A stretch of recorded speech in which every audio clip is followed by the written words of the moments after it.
వెలుగు రఘు జనాలను కన్ఫ్యూజ్ చేసిన అతిపెద్ద పాయింట్ గురించి మనం మొదటగా మాడుకుందాం. పవన్ కళ్యాణ్ గారు ఎక్కడో ఖాళీగా ఉన్న ప్రభుత్వ చెరువుల్లోకి వెళ్ళి ముళ్ళ కంపలు క్లీన్ చేసి కంచెలు వేసి తన పేరు మీద నేరుగా మొట్టమొదటి రిజిస్ట్రేషన్ చేసుకోలేదు.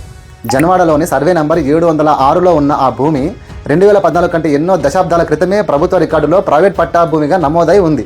ఆ పాత పట్టా భూమిని 15/12/2014 తేదీన transfer of property act 1882 section 54 ప్రకారం పవన్ కళ్యాణ్ గారు చట్టబద్ధంగా కొనుగోలు చేశారు.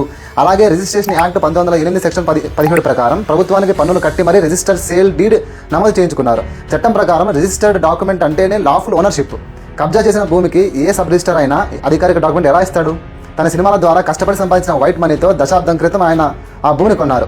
కట్ చేస్తే 2024 ఏపీ ఎన్నికల్లో తాను సబ్మిట్ చేసిన అధికారిక అఫిడవిట్లో ఆ జనవాడ భూమి విలువ సుమారు 10 కోట్ల పైచీలు కొని ఎన్నికల కమిషన్కు పబ్లిక్గా ప్రకటించారు.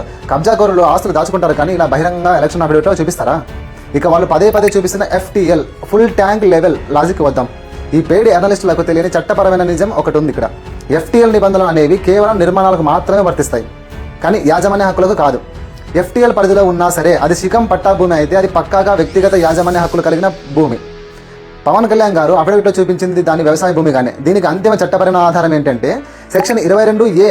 ఒకవేళ అది ప్రభుత్వ భూమి అయితే రిజిస్ట్రేషన్ చట్టంలోని సెక్షన్ 22A కింద నిషేధిత జాబితాలో ఉండాలి.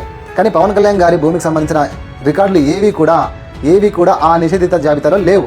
అధికారిక ధరణి డాక్యుమెంట్స్ స్పష్టం చేస్తున్న ఇదే విషయాన్ని.